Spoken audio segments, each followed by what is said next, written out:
I am so happy that you're able to join us for this extended interview. Make sure to visit theoffbeatlife.com. Again, that's theoffbeatlife.com to get more killer resources. Hey everyone, thank you so much for being here. I am super excited for this extended interview with Chelsea, where she's going to share the importance of client identification when it comes to creating and growing a brand. Hey Chelsea, how are you? Hey guys, I'm good, thanks. How are you, Debbie? I am wonderful. Before we get to your amazing tips and tricks, can you tell us a little bit more about you and why you live an offbeat life? Totally. So I am a brand designer and strategist, and I run my little studio from Bali, Indonesia. I live there with my partner and our 2 rescue dogs. So a little bit of an unconventional lifestyle, but I love it. I love your unconventional lifestyle. It's definitely offbeat, and you're going to be giving us a ton of really valuable tips today. Now, can you tell us, first of all, why is it important for us to identify the clients that we want for our business? Yeah, totally. So one of the first things that I do with my branding clients is help them to identify who their target audience is, essentially. And what I say to my clients is that it's really important that we go as specific as possible. And I often experience a lot of pushback because oftentimes people are worried that if they start creating their brand for a specific kind of person, or they start talking to a very specific person in their messaging, that they're going to scare away other people.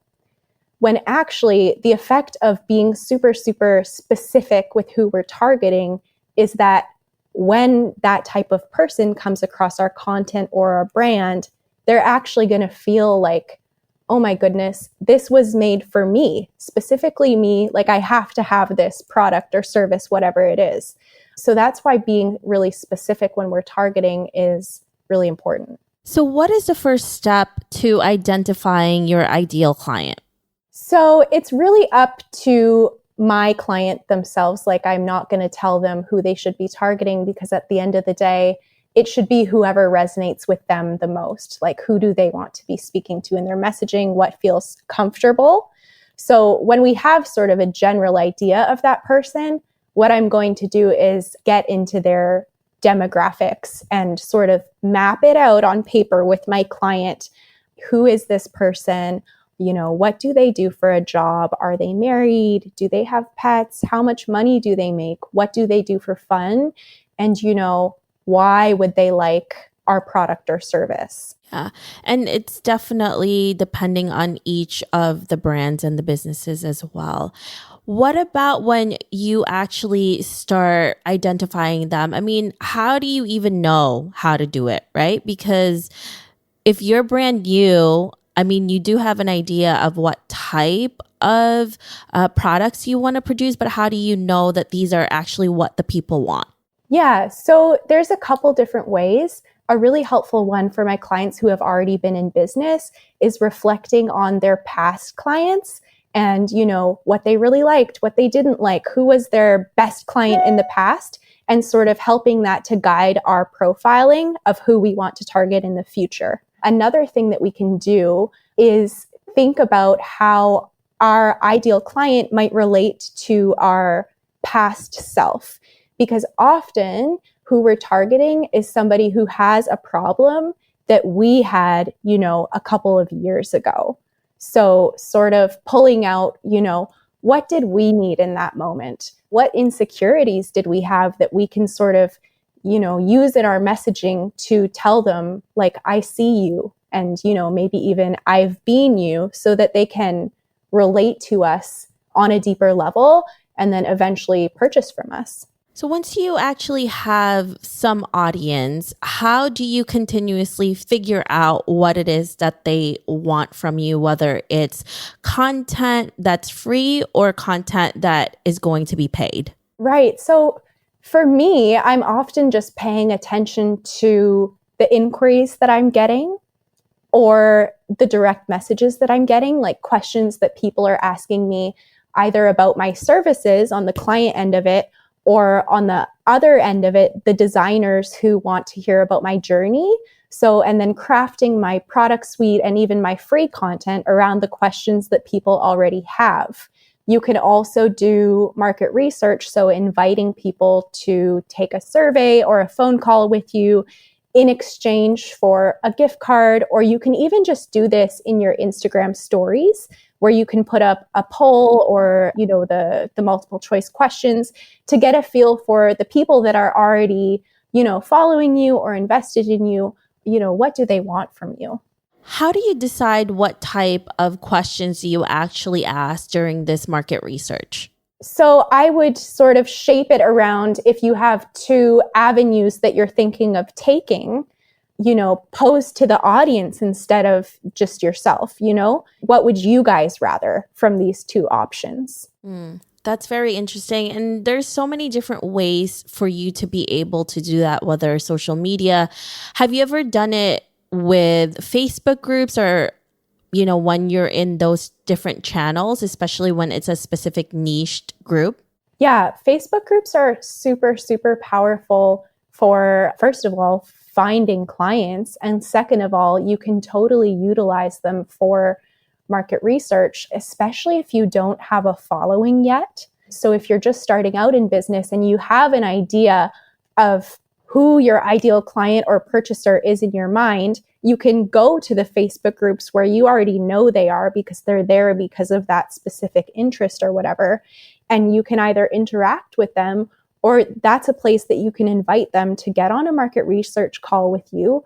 Or you can, put out the link to the survey and say, hey guys, if you fall into X and X and X category, I'd love for you to take this market research survey. In return, I'll be drawing from everybody that took the survey and giving out a $20 gift card to Starbucks. Love it. I love that. And it's something that does not have to be super hard to do. And I think we tend to overcomplicate things. Yeah, I think so. Brand strategy can feel sort of, overwhelming and daunting.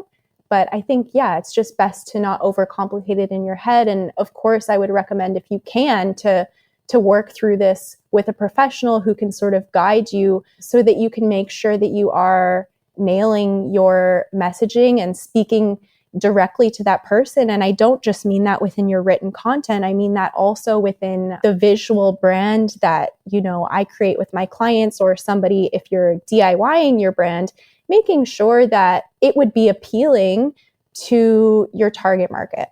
Are there any other things that you would like to share with us to identify our ideal clients?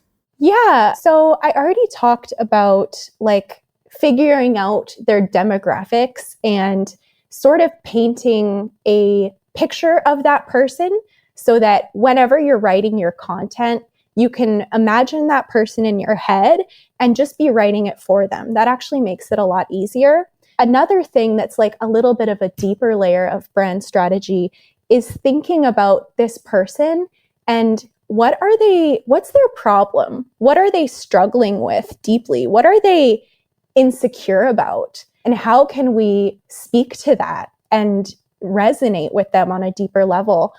And another thing is thinking about, how does this person purchase? How do they make their purchasing decisions? Are they somebody that, is thinking about it and needs a lot of convincing and they're asking their husband and their sister?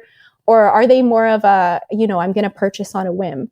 And this is all something that of course, it might be a little bit harder to do market research on. So part of it is coming from our imagination. But I think that being able to paint that super, super clear picture so that you can have all that information in your head when you are creating your content is just going to make your content that much better. And it's just going to speak to that person so much more clearly, which will lead to just more leads and growth in general. Yeah, and it can get pretty confusing, and there's a lot of different strategies to all of this. Is there any type of resource that you have gone to in order to make this more clearer for somebody who's never done this before? So I do actually have a freebie on this. which is called the Ideal Client Workbook. So if you go to my Instagram profile and you click my links, it's in there and it's totally free. So that's a really great starting point. And a lot of my clients come to me and say, I've done your Ideal Client Workbook and I feel pretty good about my ideal client. Like, let's get in and let's do the branding and let's talk about it more. So that workbook will basically work you through the demographic sort of, mapping out on paper who this person is. So I actually think a lot of people have said that that's been really helpful for them. I mentioned on my last interview, I really love the YouTube channel, The Future. He teaches a lot on brand strategy, and I've learned a lot from him as well over the years.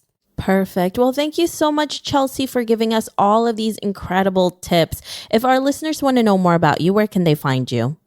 So they can find me on Instagram at Honey & Co Creative, same on Facebook. And then my website is www.honeyandcocreative.com.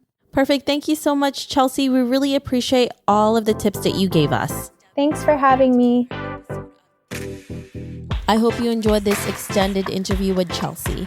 Make sure to visit theoffbeatlife.com. Again, that's theoffbeatlife.com to get the full interview where she shares how she is able to help women design and grow their brands. Thanks for joining me on this extended interview. Don't forget to subscribe and leave a review on iTunes. We can also chat some more on Facebook at The OB Life. I'll talk to you soon.